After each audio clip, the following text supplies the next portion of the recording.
बिस्मिल्लाहिर्रहमानिर्रहीम। आज के इस लेक्चर में हम किरचॉफ्स रूल पढ़ने लगे हैं। किरचॉफ्स रूल क्या है, ये कहाँ यूज़ होते हैं, हम क्यों पढ़ रहे हैं, सारा आज हम डिस्कस करेंगे।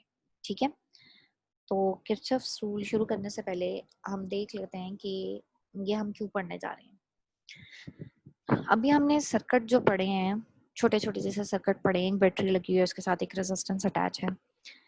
अब जब हम इलेक्ट्रॉनिक इक्विपमेंट की बात करते हैं, इलेक्ट्रॉनिक सर्किट्स की बात करते हैं, तो वो इस तरह सिंपल नहीं होते, एक रेजिस्टेंस वाले नहीं होते हैं, बल्कि हमारे पास कॉम्प्लेक्स सर्किट होते हैं जिसमें बहुत सारे रेजिस्टेंसेस होती हैं, कैपेसिटर होते हैं, इंडक्टर्स लगे होते हैं, ठीक है, और बहुत सारे डिवाइसेस लगे हो सकते हैं। तो जब हम बात करते हैं इलेक्ट्रिकल सर्किट्स की, तो उसमें बहुत सारे कंपोनेंट्स होते हैं। फिलहाल हम बाकी कंपोनेंट्स को इग्नोर करके सिर्फ रेजिस्टेंस को कंसिडर करते हैं। तो रेजिस्टेंस भी हमारे पास एक से ज्यादा लगी हो सकती है सर्किट के अंदर। ठीक है, तो जिसमें बहुत ज़्यादा रेजिस्टेंस आ जाती है जिस सर्किट में, और वो थोड़ा सा कॉम्प्लेक्स सर्किट हो जाता है, तो उसको एनालाइज करना इतना आसान नहीं होता, क्योंकि उसमें अब डिपेंड करता है कि वो सीरीज में कनेक्ट हैं या पैरेलल में कनेक्ट हैं, या दोनों कनेक्शन भी मौजूद हो सकते हैं, यानी कि सीरीज भी हो सकता है और पैरेलल भी हो सकता है, मिक्स हो सकता है दोनों में। तो इस सूरत में रेजिस्टेंस को या सर्किट को एनालाइज करना बहुत मुश्किल होता है। तो इस तरह की प्रॉब्लम सॉल्व करने के लिए हमें किरचॉफ्स रूल दिए गए हैं। किरचॉफ था साइंटिस्ट या फिजिसिस्ट कह लें, उसने जो है हमें किरचॉफ्स रूल दिए थे ऐसे कॉम्प्लेक्स सर्किट्स को, कॉम्प्लेक्स नेटवर्क्स को एनालाइज करने के लिए। ठीक है, ये दो रूल हैं। एक को हम नाम देते हैं किरचॉफ्स फर्स्ट रूल का, और दूसरे को हम किरचॉफ्स सेकंड रूल कहते हैं, या इनको हम किरचॉफ्स करंट रूल और किरचॉफ्स वोल्टेज रूल भी कहते हैं। ठीक है, तो ये जो वोल्टेज और करंट का मैंने जिक्र किया है, ये उस लॉ के अकॉर्डिंग है, यानी कि जो किरचॉफ्स फर्स्ट रूल है ये करंट से रिलेटेड है, इसलिए हम इसको किरचॉफ्स करंट रूल भी कह देते हैं या किरचॉफ्स करंट लॉ भी कह देते हैं। दूसरा जो है वो वोल्टेज से रिलेटेड है, इस वजह से हम इसको किरचॉफ्स वोल्टेज रूल या किरचॉफ्स वोल्टेज लॉ भी कह देते हैं। ठीक है, तो अब हम बारी बारी देखते हैं कि किरचॉफ्स रूल क्या है। ठीक है, और ये किस तरह से अप्लाई होंगे सर्किट में, और इसका इनको यूज करके हम किस तरह से सर्किट एनालाइज करेंगे। सबसे पहले हम देखते हैं किरचॉफ्स फर्स्ट रूल या किरचॉफ्स करंट लॉ भी कहते हैं इसको। ठीक है, क्या है स्टेटमेंट देखें, it states that the sum of all the currents meeting at a point in the circuit is zero. ठीक है, इसकी जो दूसरी डेफिनेशन है वो है current flowing towards a point, sorry यहाँ पे डेफिनेशन नहीं लिखी हुई, मैं आपको खुद से बता रही हूँ। Current flowing towards a point is equal to current flowing away from that point. ठीक है, इसकी दूसरी डेफिनेशन ये भी हो सकती है। अब इसका मतलब क्या है, देखिए लिखा हुआ है currents meeting at a point in the circuit is zero. इसका मतलब है कि आपके सर्किट का कोई जंक्शन है, कोई पॉइंट है जहाँ पे एक आप कह लें कि कॉमन पॉइंट है, कुछ करंट जो है उस पॉइंट की तरफ मूव कर रहे हैं और कुछ जो है उस पॉइंट से दूर जा रहे हैं। तो जब हम उन सारे करंट्स को सम करेंगे तो उनका सम जो है वो हमारे पास जीरो आएगा। ये आप देख रहे हैं summation I is equal to zero. तो अब ये जीरो कैसे होगा, इसके लिए ज़रूरी है, अभी जैसे मैंने आपको दूसरी डेफिनेशन बताई कि currents moving towards a point are same are same as current moving away from the point. ठीक है, उस पॉइंट की तरफ जो जा रहे हैं उससे दूर जो जा रहे हैं वो दोनों बराबर होंगे। तो जब बराबर होंगे तो उसमें हमें अगर सम करना है तो एक को पॉजिटिव लेना पड़ेगा, एक को नेगेटिव लेना पड़ेगा, तभी हमारे पास जीरो आंसर आएगा। ठीक है, तो उसके लिए हम क्या करते हैं कि current flowing towards a point is taken as positive and that flowing away from a point is taken as negative. ठीक है, तो उस पॉइंट की तरफ जितने भी करंट जा रहे हैं उनको हम पॉजिटिव ले लेंगे और उससे दूर जो जा रहे हैं उसको हम नेगेटिव ले लेंगे। मजीद एक्सप्लेन करने के लिए मैं आपको एक सर्किट दिखाती हूँ।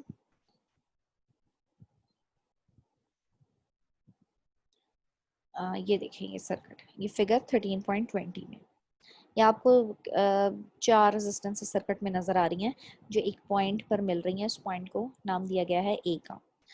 अब आपको करंट की अमाउंट दिखा दी गई है।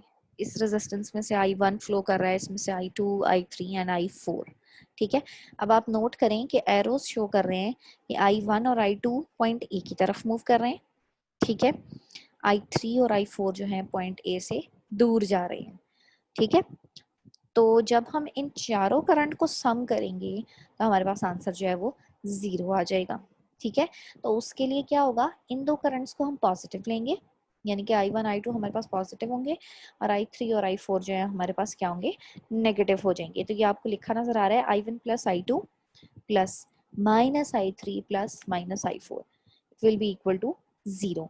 तो अगर हम इस इक्वेशन को रीअरेंज करें तो ये माइनस और माइनस इधर जाके प्लस हो जाएंगे। तो यहाँ से क्या आ जाएगा, I1 plus I2 equals to I3 plus I4। तो अभी जो मैंने आपको दूसरी डेफिनेशन बताई थी कि पॉइंट की तरफ जाने वाले करंट और उससे दूर जाने वाले करंट दोनों बराबर होंगे, तो क्या आपको यहाँ पे ये नजर आ रहा है, ये देखें I1 और I2 ए पॉइंट की तरफ जा रहे थे। ठीक है, टूवर्ड्स ए जा रहे थे, तो इस वजह से ये, और I3 I4 अवे फ्रॉम ए जा रहे थे, इस वजह से ये दोनों अमाउंट जो हैं ये बराबर हैं। तो इस तरह से हम जो है इसकी दो डिफरेंट डेफिनेशंस देख सकते हैं। ये हमारे पास किरचॉफ्स फर्स्ट रूल है। ठीक है, तो देखें, the sum of all the currents flowing towards a point is equal to the sum of all the currents flowing away from that point. तो जो मैंने अभी दूसरी डेफिनेशन आपको बताई थी ये यहाँ पे रीराइट हुई। ठीक है, तो ये जो है हमारे पास किरचॉफ्स फर्स्ट रूल है। एक बात याद रखिएगा कि ये जो किरचॉफ्स फर्स्ट रूल है इसको हम law of conservation of charge भी कह सकते हैं। कैसे, अब क्या स्टेटमेंट लिखी है कि जितने एक पॉइंट की तरफ फ्लो करंट जो एक पॉइंट की तरफ फ्लो कर रहा है वो किसके बराबर है, उस करंट के जो away from that point move कर रहा है। ठीक है, तो करंट एक्चुअली क्या होता है, ये चार्ज का फ्लो होता है, चार्जेस होते हैं। तो क्या हम कह सकते हैं कि एक पॉइंट की तरफ मूव करने वाले चार्जेस उस पॉइंट से अवे मूव करने वाले चार्जेस के बराबर होते हैं। तो यही जो है ये कंजर्वेशन ऑफ चार्ज है। ठीक है, कि फ्लो सॉरी पॉइंट से पहले वाले और पॉइंट के बाद वाले, यानी कि उसकी तरफ मूव करने वाले और उससे दूर करने वाले चार्जेस बराबर होते हैं। तो ये law of conservation of charge की भी स्टेट। अब हम देखते हैं Kirchhoff's second rule. Kirchhoff second rule को किरचॉफ्स वोल्टेज लॉ भी कहते हैं क्योंकि इसमें वोल्टेजेस की बात होती है। तो सबसे पहले हम स्टेटमेंट देखते हैं। ये देखें, आपको ये अंडरलाइन फॉर्म नजर आ रही है, अंडरलाइन सेंटेंसेस नजर आ रहे हैं। ये स्टेटमेंट है, the algebraic sum of voltage changes in a closed circuit और a loop must be equal to 0। तो किरचॉफ सेकंड रूल क्या कहता है कि आपके पास कोई क्लोज सर्किट है या लूप है। क्लोज सर्किट का मतलब है कि हर जगह से कनेक्ट है। ठीक है, कोई भी ऐसा स्विच या वायर नहीं है जो ब्रेक है या ओपन है। ठीक है, तो किसी भी क्लोज सर्किट में या लूप में जितने भी वोल्टेजेस होते हैं उन सब का सम जो है वो 0 के इक्वल होना चाहिए। ठीक है, अब इसको मजीद एक्सप्लेन करने के लिए हम क्या करते हैं, हम एक सर्किट कंसिडर कर लेते हैं जो आपको 13.21 में नजर आ रहा है। इसमें आप देख रहे हैं दो बैटरीज हैं E1 E2 और दो रेजिस्टेंस हैं R1 एंड R2। इस सर्किट के थ्रू अब हम एक्सप्लेन करते हैं किरचॉफ सेकंड रूल को। अच्छा, इस सर्किट में आप देख रहे हैं कि दो बैटरीज हैं। ठीक है, और दो ही रेजिस्टेंस हैं। अब ये हमारे पास एक ऐसा सर्किट आ गया है जिसको एनालाइज करना थोड़ा सा मुश्किल है। दो बैटरीज आ गई हैं। सबसे पहला सवाल तो ये पैदा होता है कि करंट की क्या डायरेक्शन होगी। करंट E1 से फ्लो करेगा, E2 से फ्लो करेगा। ठीक है, वैसे तो हमें पता है कन्वेंशनल डायरेक्शन क्या है, पॉजिटिव टर्मिनल से नेगेटिव की तरफ फ्लो करता है। लेकिन सपोज अगर E1 से पॉजिटिव टर्मिनल की तरफ फ्लो करता है तो E2 का पॉजिटिव टर्मिनल तो ऐसे है, तो इस बैटरी से रिवर्स डायरेक्शन में करंट फ्लो करना चाहिए। तो नेट जो पोटेंशियल डिफरेंस होगा या नेट जो करंट होगा वो किस डायरेक्शन में होगा ये अभी हमें नहीं पता। तो हम अपनी आसानी के लिए क्या करते हैं, हम अपनी मर्जी से कोई डायरेक्शन ले लेते हैं। वैसे होता ये है जनरली कि जो बड़ी बैटरी होती है बड़े वोल्टेज की उसकी डायरेक्शन में जो है वो करंट फ्लो करता है। मींस कि अगर E1 बड़ी होगी ना तो करंट इस डायरेक्शन में फ्लो करेगा, ठीक है, यानी कि एंटी क्लॉकवाइज डायरेक्शन में। अगर E2 बड़ी होगी तो क्लॉकवाइज डायरेक्शन में फ्लो होगा। लेकिन इधर प्रॉब्लम ये है कि हमें वैल्यूज नहीं पता, ठीक है ना, तो इस वजह से हम अपनी मर्जी से जो है एक डायरेक्शन ले लेते हैं। हम सपोज करते हैं कि इस सर्किट के अंदर या इस लूप के अंदर जो करंट है वो एंटी क्लॉकवाइज डायरेक्शन में फ्लो कर रहा है, और उसको हमने आई का नाम दे दिया, ठीक है, ये नेट करंट है, ठीक हो गया, इसको हमने आई का नाम दे दिया। अब हम बारी बारी जो है हर कंपोनेंट देखते हैं, उसके अक्रॉस जो है अक्रॉस जो है वो वोल्टेज ड्रॉप देखते हैं कि क्या होगा। सबसे पहले हम बात करते हैं बैटरी E1 की, ठीक है।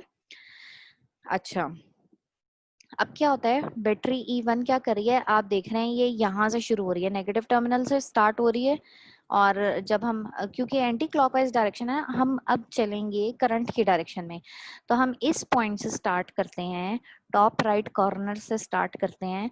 तो इससे जब हम एंटी क्लॉकवाइज मूव करते हैं तो हमारे पास नेगेटिव टर्मिनल पहले आता है।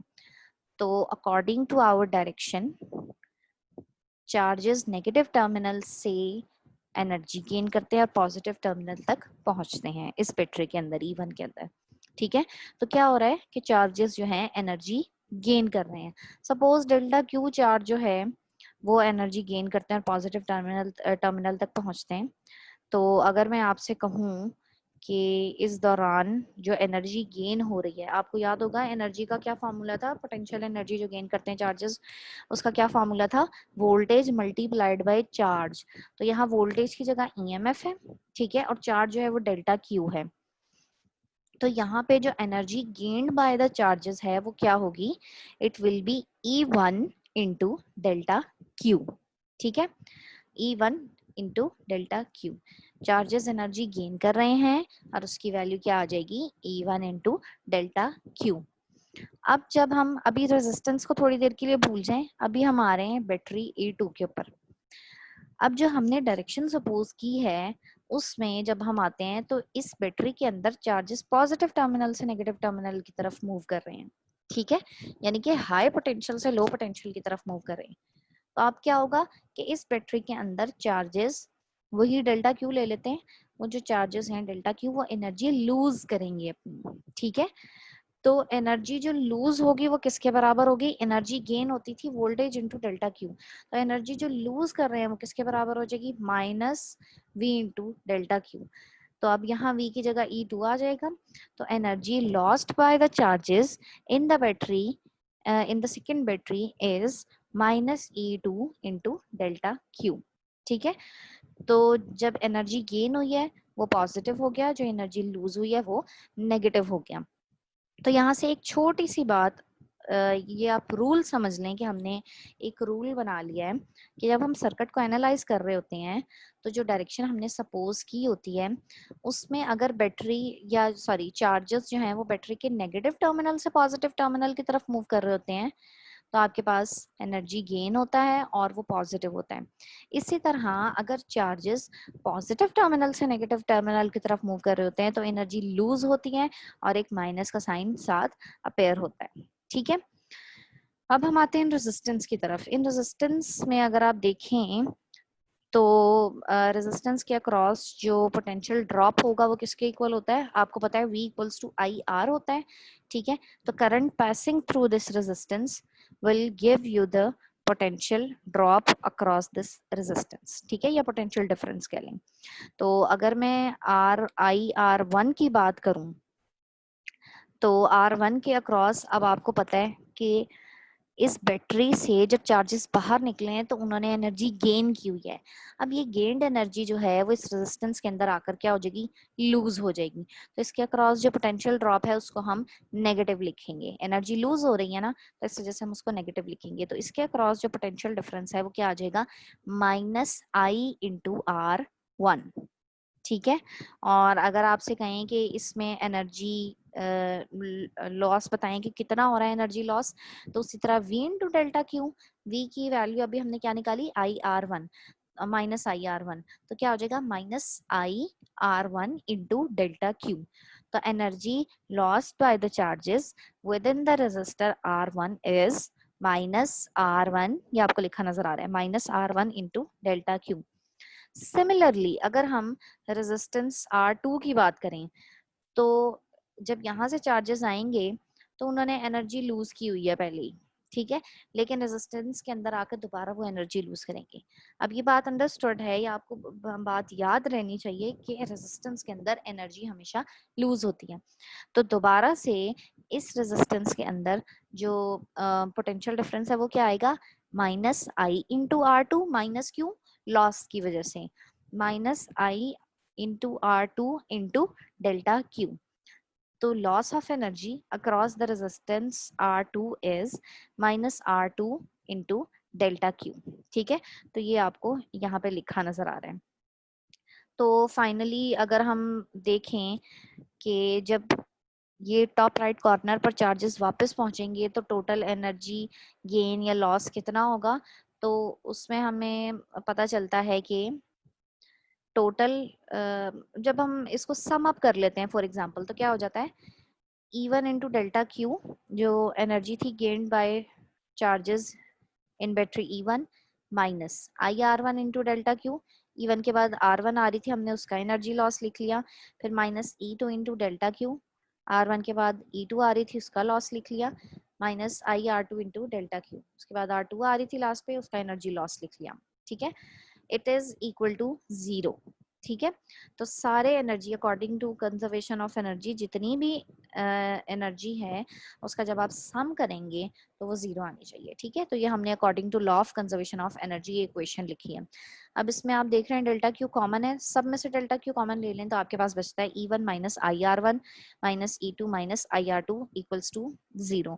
तो अगर आप देखें तो ये सारे पोटेंशियल डिफरेंसेस हैं, ये EMF है और आई आर जो है वो आपको पता है पोटेंशियल डिफरेंस देता है। तो अगर आप देखें ये स्टेटमेंट किरचॉफ्स रूल की, sum of voltage changes in a closed circuit must be equal to 0, तो ये इक्वेशन आपको किरचॉफ सेकंड रूल की स्टेटमेंट दे रही है, sum of all the voltages in a closed circuit must be equal to 0।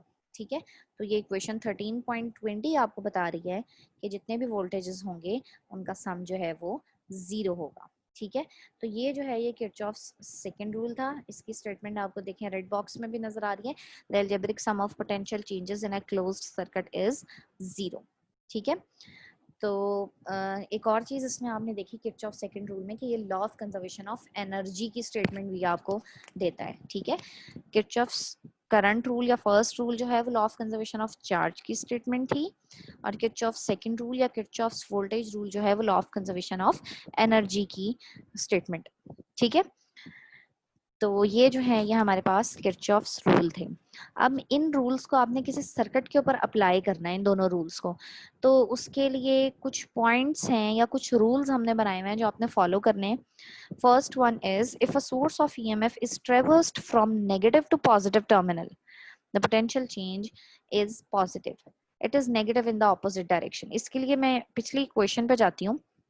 अगर आप नोट करें तो बैटरी 1 की ईएमएफ आपको पॉजिटिव नजर आ रही है और बैटरी 2 की ईएमएफ जो है वो आपको नेगेटिव नजर आ रही है।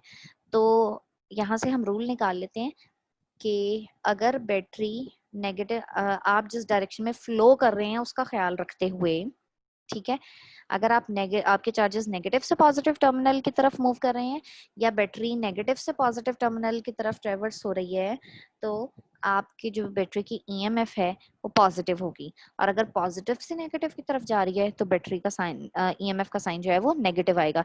तो देखें E1 नेगेटिव से पॉजिटिव की तरफ जा रही थी ना करंट की डायरेक्शन में, तो ये पॉजिटिव है, और E2 जो है वो पॉजिटिव से नेगेटिव की तरफ जा रही थी, इसलिए ये नेगेटिव है। ठीक है, तो ये हमारा फर्स्ट रूल था कि if the source of EMF is traversed from negative to positive terminal, the potential change is positive and it is negative in opposite direction। ये फर्स्ट रूल था। दूसरा क्या है, if a resistor is traversed in the direction of current, the change in potential is negative. तो अगर आपने जो current की डायरेक्शन चूज की है उसी में आप चलते जा रहे हैं तो रेजिस्टेंस के अक्रॉस जो पोटेंशियल है वो हमेशा नेगेटिव होगा, और नेगेटिव अभी हमने देखा था क्यों आया था, क्योंकि उसमें लॉस हो रहा होता है, पोटेंशियल ड्रॉप हो रहा होता है या एनर्जी डिसिपेट हो रही होती है, राइट। और अगर आपने जो डायरेक्शन चूज किया आप उसके ऑपोजिट चल रहे हैं, उस डायरेक्शन में नहीं चल रहे जो आपने चूज की थी, तो फिर आपके पास पॉजिटिव साइन आएगा, ठीक है। इसके लिए ये एक एग्जाम्पल है। वैसे तो हम एग्जाम्पल्स नहीं करते, वो आपने खुद करनी होती हैं, लेकिन इन रूल्स को अप्लाई कैसे करना है वो आपको इस एग्जाम्पल से बहुत अच्छी तरह समझ आ जाएगा। तो अब हमने एग्जाम्पल 13.6 करनी है।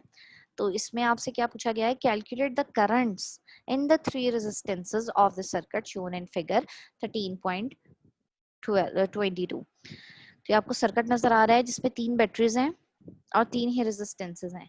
इनमें टर्मिनल्स आपको पॉइंट्स जो हैं वो शो कर दिए गए हैं। इसको ए कहा है, बी, इसको सी, इसको डी, इसको ई और इसको एफ, ठीक है। तो ये सर्किट है, इसको आपने एनालाइज करना है। तो इस एग्जांपल को हम देखते हैं, यहाँ से आपको बहुत अच्छी तरह से किरचॉफ्स रूल अप्लाई करना आ जाएंगे, ठीक है। अभी जो हमने सर्किट देखा था, जो एनालाइज किया था किरचॉफ्स वोल्टेज रूल में, उसमें आपने देखा था कि एक ही लूप वाला सर्किट था, 2 रेजिस्टेंस थी, 2 बैटरीज थी। लेकिन यहाँ पे आप देख रहे हैं 2 लूप्स हैं, 3 बैटरीज हैं और 3 रेजिस्टेंस हैं। तो उस किस्म के सर्किट के लिए हम क्या करते हैं कि हम बारी बारी यानी कि एक एक लूप करके उसका एनालाइज करते हैं, ठीक है। और बाद में जो है रिजल्ट्स वो एक्सट्रैक्ट कर लेते हैं या डिराइव कर लेते हैं, ठीक है। वो अभी हम देखते हैं बारी बारी कैसे करेंगे। दूसरी चीज जिसका आपने ख्याल रखना है वो ये है कि लूप सेलेक्ट करते हुए आप लूप आपने इस तरह से सेलेक्ट करने हैं कि कोई कंपोनेंट रह ना जाए, यानी कि कोई बैटरी या कोई रेजिस्टेंस जो है वो छूटे ना, चाहे वो 2 दफा आ जाए, यानी कि जैसे यहाँ पे 2 लूप्स हैं तो वो चाहे दोनों में आ जाए, लेकिन कोई चीज बचनी नहीं चाहिए। इस तरह से आपने लूप्स जो है वो सिलेक्ट करने हैं। तीसरी इंपॉर्टेंट बात कि आपने करंट की डायरेक्शन लेनी तो अपनी मर्जी से ही है, ठीक है, जिस तरह हमने पीछे सपोज की थी, लेकिन जो डायरेक्शन एक लूप में लेंगे वही आपने दूसरे लूप में लेनी है, ठीक है। दोनों लूप्स में करंट की डायरेक्शन सेम होनी चाहिए। बाकी क्या डायरेक्शन होगी वो आप अपनी मर्जी से ले सकते हैं। हम इस बात का ख्याल नहीं रखेंगे कि कौन सी बैटरी बड़ी है कौन सी छोटी है। अव्वल तो वैल्यूज पास प्रॉब्लम्स में नहीं गिवन होती, लेकिन यहाँ पे गिवन है। लेकिन फिर भी हम इस बात को भी कंसिडर नहीं करेंगे कौन सी बैटरी बड़ी है कौन सी नहीं है। जब एट द एंड हमारे पास करंट्स आएंगे उनके साइन आपको खुद ही बता देंगे, मतलब जो करंट की वैल्यूज आएंगी उनके उनके साइन से आपको पता चल जाएगा कि हमारी चूज की हुई करंट के डायरेक्शंस ठीक हैं या नहीं है, ठीक है। तो अब हम इस प्रॉब्लम का एनालाइज करना शुरू करते हैं। हम ए बी सी डी इसको लूप फर्स्ट लूप कह देते हैं, और बी सी ई या बी सी एफ ई या बी ई एफ सी आप कह लें, इसको हम सेकंड लूप कह, ठीक है, लूप 2 कह देते हैं। इन दोनों में हमने जो करंट की डायरेक्शन अब अज्यूम की है दैट इज क्लॉकवाइज। इस प्रॉब्लम के अंदर हमने क्लॉकवाइज डायरेक्शन चूज की है जो बुक में हुई है। आप इस सेम प्रॉब्लम को एंटी क्लॉकवाइज डायरेक्शन लेकर भी चेक कर सकते हैं, ठीक है, आंसर सेम आएंगे दोनों के। तो यहाँ पे हमने इस प्रॉब्लम के अंदर क्लॉकवाइज डायरेक्शन ले लिया है। लूप 1 में से जो करंट फ्लो कर रहा है उसको I1 कह दिया है। लूप 2 में से करंट जो करंट फ्लो करेगा उसको हमने I2 कह दिया, ठीक है। अब हम इन डायरेक्शंस के अकॉर्डिंग जो है वो बारी बारी एनालाइज करना शुरू करते हैं दोनों लूप्स को, ठीक है। बारी बारी हम देखेंगे और लूप को एनालाइज करेंगे। सबसे पहले हम लूप 1 को एनालाइज करना शुरू करते हैं, ठीक है। आपने पिछले वाले रूल्स जो हमने पढ़े हैं उनको याद रखना है। लूप 1 के लिए अब मैं एक इक्वेशन लिखने लगी हूँ जैसे हमने पीछे लिखी है, ठीक है, पीछे वाली प्रॉब्लम में अभी एग्जाम्पल में हमने देखी थी। तो लूप 1 के लिए देखिए, सबसे पहले मैं आपको दिखा देती हूँ, फिर उसके बाद हम देखेंगे कि किस तरह से लिखनी है। ये रहा लूप 1 जिसको हम A B C D A कहेंगे, ठीक है। इस लूप के लिए हम सपोज हम स्टार्ट करते हैं यहाँ से टर्मिनल। मैं बिल्कुल वैसे ही आपको समझाऊंगी जैसे बुक में लिखा है, ठीक है। E1 से स्टार्ट हुआ है तो हम E1 से स्टार्ट करेंगे जी। तो चूंकि हमने क्लॉकवाइज डायरेक्शन चूज की है तो हम पॉइंट ए लेते हैं और उसे क्लॉकवाइज चलना शुरू कर देते हैं। तो पॉइंट ए से जब हम बैटरी की तरफ आते हैं तो आप देख रहे हैं पहले पॉजिटिव टर्मिनल है, फिर नेगेटिव टर्मिनल है। तो बैटरी पॉजिटिव टर्मिनल से नेगेटिव टर्मिनल की तरफ मूव करी है, ठीक है। तो इस वजह से इसके जो पोटेंशियल है या ईएमएफ है, इसको हम नेगेटिव साइन के साथ लिखेंगे। तो यहाँ पे क्या आएगा, -E1, ये आपको नजर आ रहा है, ठीक है। इसको थोड़ा सा छोटा करूं ताकि आपको दोनों स्क्रीन नजर आए, ठीक है। ये आपको -E1 लिखा नजर आ रहा है। अब आगे मूव करते हैं क्लॉकवाइज, तो हमारे पास रेजिस्टेंस R आ जाती है। क्योंकि हम करंट की डायरेक्शन में ही चल रहे हैं तो इस वजह से potential drop across R1 will be negative, और वो क्या होगा, I इंटू आर होता है तो I1 इंटू R1 आ जाएगा। तो क्या हो जाएगा, -E1 -I1 R1। तो आप देख रहे हैं कि इस इक्वेशन में -I1 R1 लिखा हुआ है, राइट। ओके, नेक्स्ट हम क्लॉकवाइज मूव करते हैं, यहाँ सी तक आते हैं और फिर उसके बाद हम देखते हैं कि रेजिस्टेंस आ रही है, ठीक है। अच्छा, अब इस रेजिस्टेंस R2 के अंदर आप नोट करें कि दो करंट फ्लो कर रहे हैं, एक तो I1 है, ठीक है, और एक I2 है। दोनों करंट्स फ्लो, चूंकि ये रेजिस्टेंस दोनों लूप्स के अंदर इंक्लूड है तो इस वजह से हमें इसके लिए दोनों करंट्स जो है वो अज्यूम देखने पड़ेंगे, ठीक है। तो I1 की डायरेक्शन तो वही है जो हमने यहाँ पे ली हुई है, यानी कि जो हमारी लूप की डायरेक्शन है उसी डायरेक्शन में करंट भी है। लेकिन I2 हमारी लूप की डायरेक्शन के ऑपोजिट है। हम इस तरह जा रहे हैं, सी से बी की तरफ जा रहे हैं, लेकिन I2 बी से सी की तरफ आ रहे हैं, ठीक है। तो इसी वजह से I1 की वजह से जो पोटेंशियल ड्रॉप होगा वो -I1R2 होगा, और I2 की वजह से जो पोटेंशियल ड्रॉप होगा, चूंकि हम I1 के अगेंस्ट चल रहे हैं, तो अभी हमने ये रूल पढ़ा था ऊपर कि अगर ऑपोजिट डायरेक्शन हम लेंगे तो पॉजिटिव आएगा। तो इस वजह से I2 की वजह से जो पोटेंशियल ड्रॉप है वो पॉजिटिव I2R2 आएगा, ठीक है। तो इसको हम किस तरह लिख सकते हैं, तो ये देखें, अगर आप ये ब्रैकेट खोल लें तो वही बात होगी, -I1R2, ठीक है, और माइनस माइनस प्लस हो जाएगा तो +I2R2, राइट। ये पॉइंट क्लियर हो गया आपको। दो करंट्स पास कर रहे थे R2 में से, चूंकि ये दोनों लूप्स में शामिल थी, इस वजह से हमें दोनों करंट्स देखने थे। तो I1 तो हमारे वही लूप के डायरेक्शन में है, इसलिए इसकी वजह से जो पोटेंशियल ड्रॉप है रेजिस्टेंस के अक्रॉस वो नेगेटिव आना था। लेकिन चूंकि I2 ऑपोजिट डायरेक्शन में फ्लो कर रहा है, इस वजह से इसका जो करंट इसका जो पोटेंशियल ड्रॉप है इसकी वजह से वो पॉजिटिव आना चाहिए था, ठीक है। तो इस वजह से -I1R2 +I2R2 हो गया, ठीक है।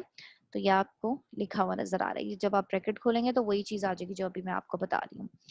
इसके बाद जब हम फर्दर आगे मूव करते हैं तो हमारे पास बैटरी E2 आ जाती है।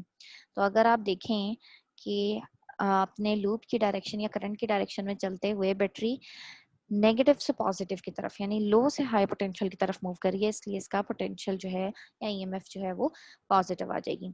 तो यहाँ पे देखिए क्या लिखा हुआ है, +E2। और according to Kirchhoff's voltage rule, sum of all the voltages या all the potential differences in the circuit must be equal to 0। तो इस वजह से ये सारे पोटेंशियल्स जो हैं इनका सम क्या हो जाएगा, हमारे पास हो जाएगा 0। तो ये इक्वेशन जो है ये आ गई है लूप 1 के लिए, और इसको हमने किरचॉफ्स वोल्टेज रूल या किरचॉफ्स सेकंड रूल इस्तेमाल करके लिखा है, ठीक है। अब प्रॉब्लम के अंदर ही, फिगर के अंदर ही आपको वैल्यूज लिखी नजर आ रही हैं, E1 की, R1 की, E2 R2 E3 R3, ये सारी वैल्यूज गिवन है। अब आपने क्या करना है कि इन सारी वैल्यूज को अपनी इक्वेशंस में लगाते जाना है, ठीक है। ये इक्वेशंस में लगाएंगे और इसको सिंपलीफाई करेंगे। अब इसको सिंपलीफाई कैसे करना है ये आपको अच्छी तरह से पता होगा, हम इतनी डिटेल में नहीं जाएंगे। तो मेन मकसद इस प्रॉब्लम का आपको समझाना है कि किरचॉफ्स रूल किस तरह से अप्लाई होंगे, ठीक है। तो आप इस इक्वेशन को सिंपलीफाई करेंगे और सिंपलीफाई करके तो जब आप इसको ये मल्टीप्लाई होंगे, करंट्स रह जाएंगे, फिर जब आप ब्रैकेट खोलेंगे तो करंट्स कुछ ऐड हो जाएंगे, कुछ माइनस हो जाएंगे। तो फाइनली आपके पास क्या आंसर बचता है, 4I1 - 3I2 equals to 2 volt per ohm या फिर 2 एम्पेयर, ठीक है। तो ये आपके पास इक्वेशन आ गई है फॉर फर्स्ट लूप। इसी तरह अब हम सेकंड लूप को भी देख सकते हैं। तो ये देखिए सेकंड लूप है, सेकंड लूप में हमारे पास करंट I2 फ्लो कर रहा है।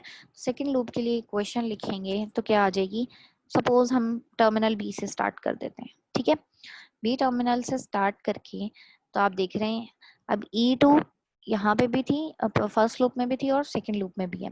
तो अब सेकेंड लूप के अंदर E2 जो है क्या हो जाएगी, देखिए पॉजिटिव से नेगेटिव की तरफ जा रही है तो -E2। अब R2 आ गई है, अगेन R2 में से अब दो करंट्स पास कर रहे हैं, I2 और I1, तो हमने दोनों लेने हैं। तो I2 देखें तो हम जिस डायरेक्शन में जा रहे हैं वो करंट की डायरेक्शन के अकॉर्डिंग ही है, ठीक है। तो इस वजह से I2 की वजह से जो पोटेंशियल ड्रॉप है वो नेगेटिव आएगा और क्या बन जाएगा -I2R2। लेकिन अब आप I1 को देखें तो I1 इस लूप के अकॉर्डिंग ऑपोजिट डायरेक्शन में है, तो इसकी वजह से जो पोटेंशियल ड्रॉप आएगा वो पॉजिटिव होगा। तो क्या आ जाएगा -I2R2 प्लस I1R2। तो इक्वेशन देख लेते हैं, ये देखिए -I2 और माइनस माइनस प्लस हो जाएगा तो I1R2, ठीक है। आप बेशक ब्रैकेट में ना लिखें, इस तरह बारी बारी एक एक करके लिख लें, वो भी ठीक होगा। ओके, R2 के बाद हम आगे मूव करते हैं, R3 आता है। तो I2 की वजह से R3 में जो पोटेंशियल ड्रॉप है वो क्या आ जाएगा -R2I231। नेक्स्ट बैटरी आ रही है, अब बैटरी किस डायरेक्शन में चल रही है, नेगेटिव से पॉजिटिव, तो इसकी EMF जो है वो क्या आ जाएगी +E3। तो देखिए क्या इक्वेशन बन जाती है, ये देखेंगे, ठीक है। -E2 -I2R2 plus I1R2 -I2R3 plus E3 equals to 0।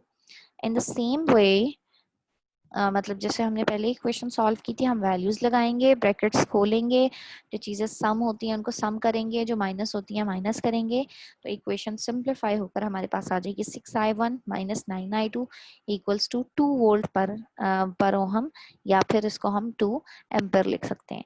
तो ये जो है ये हमारी इक्वेशन है सेकेंड लूप के लिए। अच्छा, अब हमारे पास दो इक्वेशंस आ गई हैं 13.21 और 13.22, ठीक है। अब दोनों इक्वेशंस को सॉल्व करेंगे, आपके पास अननोन भी 2 हैं और इक्वेशंस भी 2 हैं, अननोन I1 I2 है और इक्वेशंस भी 2 हैं। तो अब आपको अच्छी तरह से याद होगा कि दो ही इक्वेशंस हों और दो ही वेरिएबल्स हों तो हम किस तरह से वेरिएबल्स की वैल्यू निकाल सकते हैं। तो ये आपने इक्वेशन सॉल्व करना सीखी होंगी, ठीक है। डिफरेंट मेथड होते हैं, आप कोई सा भी मेथड चूज कर सकते हैं। तो कोई सा भी मेथड चूज करके हम इन दोनों इक्वेशंस को सॉल्व करेंगे और I1 और I2 की वैल्यूज निकालेंगे। जब I1 I2 की वैल्यूज आ जाएंगी तो हमारे पास ये आंसर्स आएंगे 2/3A एंड 2/9A, ठीक है। तो ये जो है ये हमारे पास I1 और I2 की वैल्यूज आ गई हैं, ठीक है। ओके, अब हम फर्दर देखते हैं इसको क्या करना है। अच्छा, अब ये जो लूप करंट्स हमने अज्यूम किए थे उनकी वैल्यूज आ गई हैं, दोनों वैल्यूज पॉजिटिव हैं, तो इसका मतलब है कि हमने जो डायरेक्शन चूज की थी वो ठीक आई है, ठीक है। अगर आप यही प्रॉब्लम एंटी क्लॉकवाइज करंट लेकर करेंगे तो आपके दोनों आंसर्स I1 और I2 दोनों आंसर्स जो हैं वो नेगेटिव आएंगे। इसका क्या मतलब होगा कि आपने जो डायरेक्शंस चूज की हैं वो गलत हैं, तो आप उनको करेक्ट कर लेंगे, क्लॉकवाइज कर लेंगे, ठीक है, और आंसर्स अपने पॉजिटिव लिख लेंगे, राइट, और कोई डिफरेंस नहीं आएगा। हाँ, जब आप इक्वेशंस लिखेंगे तो साइन जरूर डिफरेंट हो सकते हैं, ठीक है, लेकिन आपकी जो फाइनल आंसर्स हैं, जब सोल्यूशन के बाद आपके पास आंसर्स आएंगे तो वो सेम आएंगे, ठीक है। सिर्फ साइन का प्रॉब्लम आ सकता है, वो आप करेक्ट कर लेंगे डायरेक्शन तो वो भी पॉजिटिव हो जाएगा। ओके, तो हमने I1 और I2 निकाल लिए जो कि लूप करंट्स थे। अब आपसे सवाल में या एग्जांपल में क्या पूछा गया है, आपसे क्या कहा गया है, करंट इन 3 रेजिस्टेंस, तो आपने R1 R2 और R3 के क्रॉस जो रेजिस्टेंस हैं वो निकाल लें, ठीक है। अच्छा, R1 में से कौन सा करंट फ्लो कर रहा है, I1 फ्लो कर रहा है। R3 में से कौन सा करंट फ्लो कर रहा है, I2 फ्लो कर रहा है। लेकिन R2 में से कौन सा करंट फ्लो कर रहा है, अब R2 में से आपको नेट करंट निकालना पड़ेगा, ठीक है। नेट करंट जो है वो अब I1 और I2 को या सम करेंगे या सब्ट्रैक्ट करेंगे, वो देखते हैं कि किस तरह से करना है। तो हम अब अपनी रेजिस्टेंस के अक्रॉस करंट लिख लेते हैं। तो करंट थ्रू R1 क्या है, I1 है, वो क्या आ जाएगा 2/3 एम्पेयर विच इज 0.66 एम्पेयर, ठीक है, flowing in the direction of I1 यानी कि फ्रॉम A to D। तो जो हमने I1 की डायरेक्शन चूज की थी वही जो है वो करेक्ट डायरेक्शन है। तो R1 के अक्रॉस जो करंट है वो किस डायरेक्शन में फ्लो कर रहा है, A से D की डायरेक्शन में। ओके, करंट थ्रू R2 जी, तो R2 के अक्रॉस कैसे करंट निकलेगा, ये देखें एक लाइन लिखी हुई है, the actual current through R2 is the difference of I1 and I2 and its direction is along the large current. ठीक है, तो अब आपने देखना है कि लार्ज करंट कौन सा है, तो 2/3 और 2/9 में से कौन सा लार्ज है, 2/3 लार्ज है, विच इज 0.66 एम्पेयर। 2/9 की वैल्यू आती है 0.22 एम्पेयर। ठीक है, तो 0.66 चूंकि लार्ज करंट है तो इसका मतलब क्या है कि हमारे जो R2 का करंट है उसकी डायरेक्शन क्या होगी, I1 वाली डायरेक्शन होगी, 0.66 एम्पेयर वाली डायरेक्शन होगी। ठीक है, तो अब नेट करंट हमारे पास R2 में से क्या आता है, I1 यानी कि बड़ा करंट माइनस I2 छोटा करंट। ठीक है, अगर आप ऑपोजिट लिखेंगे तो नेगेटिव साइन आ जाएगा, इसका मतलब है कि आपकी डायरेक्शन जो है वो ऑपोजिट होगी यानी कि I1 के अलॉन्ग होगी। ठीक है, तो बड़ी वैल्यू माइनस छोटी वैल्यू लिख लें तो आपकी डायरेक्शन जो है वो ऑटोमेटिकली करेक्ट हो जाएगी। तो I1 माइनस I2 जब आप इसको सॉल्व करेंगे तो आपका आंसर आ जाता है 0.44 ampere flowing in the direction of I1 that is from C to B। तो देखते हैं, ये देखें जी, C टू B यानी कि I1 की ही डायरेक्शन है। क्यों, क्योंकि I1 बड़ा करंट था, अगर I2 बड़ा करंट होता तो ये B से C की तरफ फ्लो करता। ठीक है, तो R2 के अक्रॉस जो हमने करंट निकाला है वो कहाँ से, C से B की तरफ मूव कर रहा है। अब हमारे पास रह गई R3, तो R3 के अक्रॉस कौन सा करंट फ्लो कर रहा है, I2 which is 0.22 ampere flowing in the direction of I1। ठीक है, यानी कि from F to E, from F to E। ठीक है, तो ये क्लॉकवाइज डायरेक्शन में ही मूव कर रहा है, राइट। तो ये जो है ये हमारी तीनों करंट्स आ गए हैं और इस तरह से हम जो है वो हमने किरचॉफ्स रूल यूज करके कॉम्प्लेक्स सर्किट को एनालाइज किया है। ठीक है, तो इस तरह से क्या है, इस तरह से आप बारी बारी लूप्स लेते हैं, हर लूप के अक्रॉस इक्वेशन लिखते हैं और उसको सॉल्व करते हैं। एक और चीज, ये जो अभी हमने एग्जांपल देखी है इसके अंदर किरचॉफ्स करंट रूल यूज नहीं हुए। ठीक है, तो यहाँ पे जरूरत नहीं पड़ी, इस वजह से यूज नहीं हुए।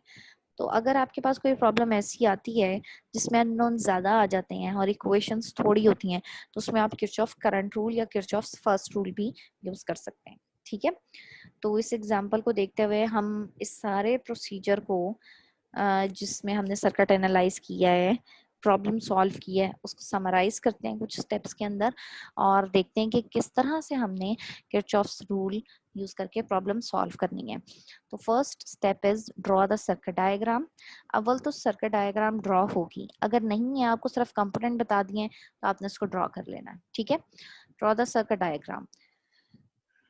Number two, the choice of loops should be such that each resistance is included at least once in the selected loops। तो मैंने जो बताया था कि हर कंपोनेंट जो है वो इंक्लूड होना चाहिए, कोई भी बाकी नहीं बचना चाहिए। तो इसमें लिखा है कि कम से कम एक लूप में लाजमी आनी चाहिए रेजिस्टेंस। ठीक है, अगर दो में आती है तो फिर भी ठीक है, लेकिन एक में तो लाजमी आनी चाहिए, रहनी नहीं चाहिए, बचनी नहीं चाहिए। ठीक है, Number three, assume a loop current in each loop. All the loop currents should be in the same sense.